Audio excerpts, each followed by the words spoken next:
Good morning. We're here for Sally's initial IEP meeting.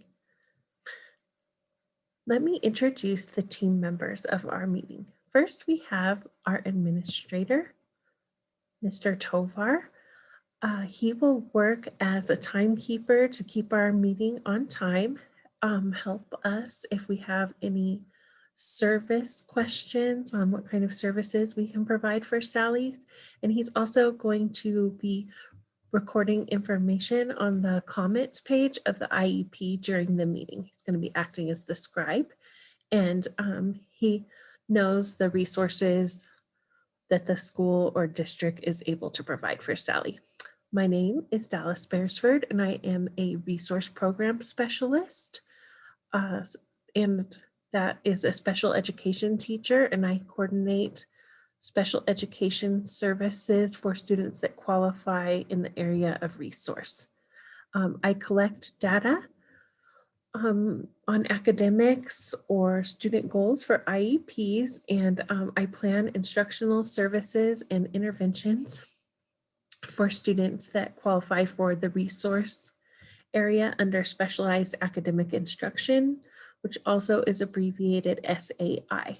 Here we have Mrs. Smith, the general education teacher. This is Sally's general education teacher.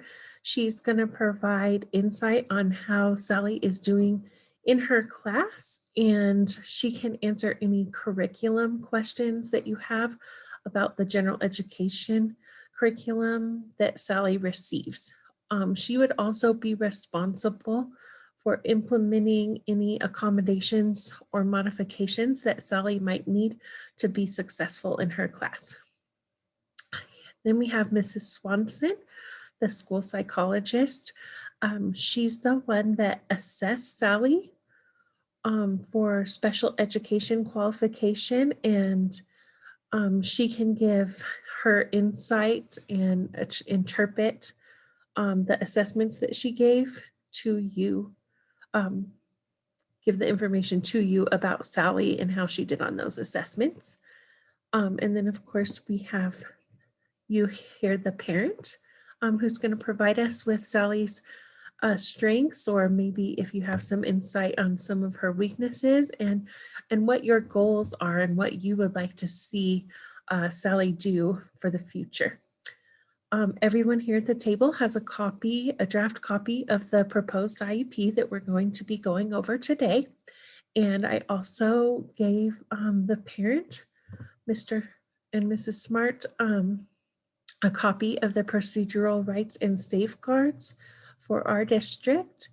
And I gave those to you prior to the meeting in hopes that you had enough time to review them. Here's another copy. Did you have any questions about those before we go ahead and get started? So we're going to establish some meeting expectations. So the first one is please be present and engaged and focused on the meeting. No sidebars, please don't go off topic unless we get to the end of the meeting and there's something that you feel that we haven't discussed that we need to. We ask that you don't use a cell phone during the meeting, or if it is imperative that you need to take a call, please remove yourself from the room so that it's not disruptive to the other meeting members. Please be focused on Sally, student focused and centered with the decision making. One person can speak at a time. Please wait, even if you feel that you need to interject, just wait until the person's done speaking and we'll allow you time to speak. If you're unfamiliar with a term or terminology, please ask for clarification and we would be happy to provide that to you. And please respect the time of the meeting. Everyone is taking time out of their day to be here, and we're hoping to have the meeting finished within 1 hour. Does anybody have any questions about that? Okay, with that, I'm going to go ahead and get started. At this time, I will invite Ms. Swanson to go over her results of Sally's testing, and she will interpret the assessments for you. So go ahead, Mrs. Swanson.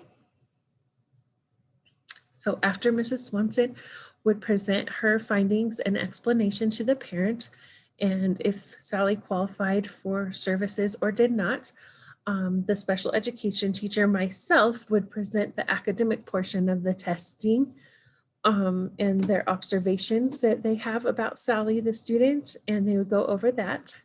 And then I would invite the general education classroom teacher to go over how Sally is currently performing in their classroom.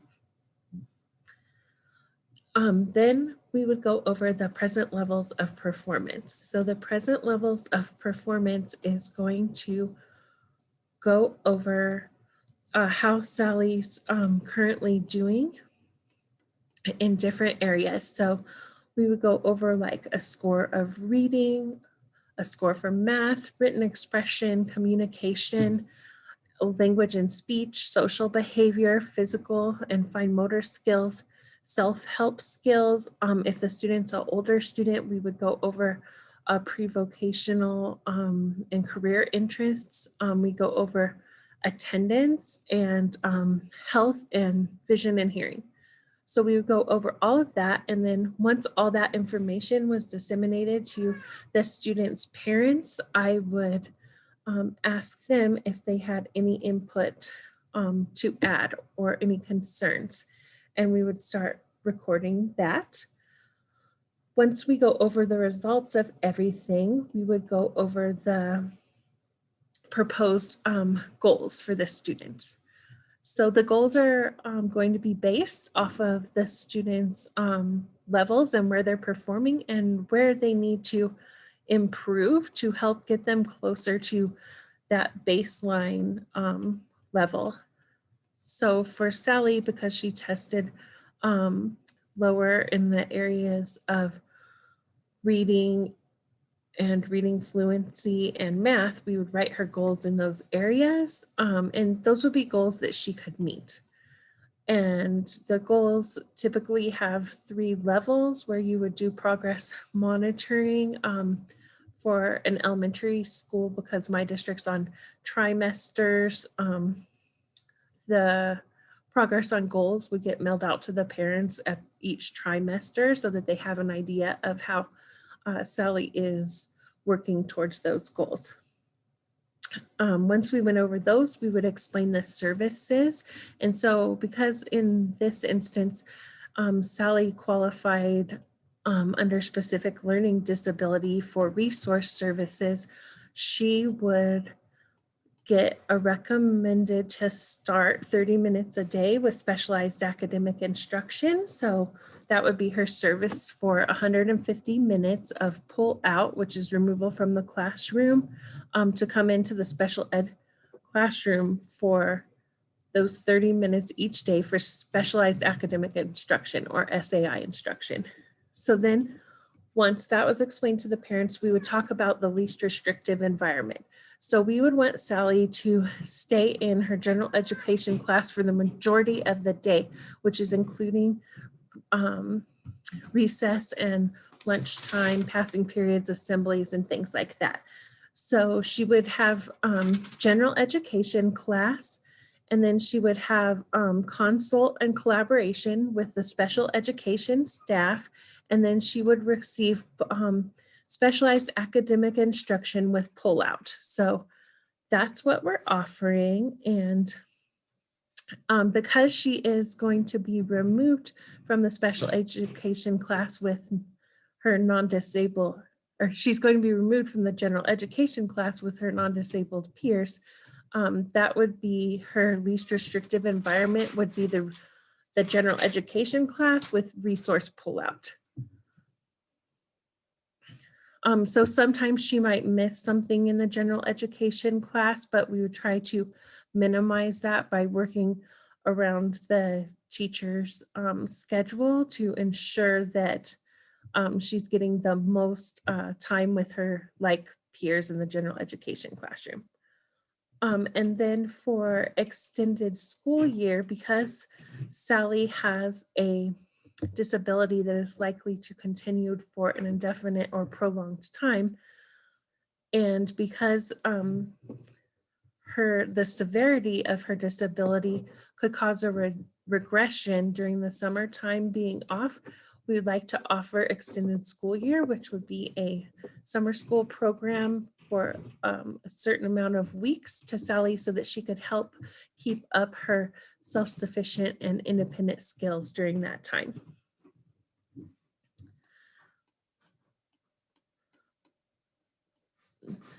So then we would go over any questions that the parent or guardian might have at that time and answer those. And then we would go over our prior written notice. So the prior written notice would be to initiate, propose a change or refuse the change in the identification, evaluation, and educational placement and provision of free and appropriate education to Sally. So we are proposing that she has general education with the offer of special education services in the area of SAI, specialized academic instruction. We propose this because it is determined that it's the least restrictive environment for Sally to make educational gains. So by coming to RSP, Sally will get the extra help, but she's not going to be staying in the special day class all day, just to give her some additional help in the areas that she needs in reading and math. How we evaluated her was by teacher input, student data, school psychologist reports, and observations and assessments. And then there was no other factors considered at this time in making that decision. Does anybody have any questions about the prior written notice? Now that we have concluded the IEP, does anybody have any additional comments or changes that they would like to see about Sally, or any questions about the procedural rights or safeguards? So at that time, we would read the comment page out loud in my district, and then we would offer for the parents to sign the IEP. If any conflicts were to arise, I would try to get the most information that I could for the parents to help resolve the conflict with them. And if it was something that I wasn't able to address at that time, we would have to reconvene and re-meet. Hopefully within a week to 2 weeks, we would reconvene and meet to discuss further what the problem was. I have created a document with several resources in my local community that have come up when I have been conducting IEPs that has been really helpful to not have the parents go on a sidebar about something. Like, I had a parent who wanted to receive counseling services for their students. So myself and some other special education teachers created a document with all of the counseling services that were available for free or via insurance in the local area. And then I have that, and I can provide that to the parents. And I also have information on our local SELPA, Inland Regional Center, and just different resources, because so far at all of the IEPs that I have conducted, that has been the most type of questions is something about some type of related service that their student needs, and maybe that service provider wasn't invited to the IEP because we weren't aware that the parent was going to ask for it. Thank you very much, and I hope you enjoyed this video.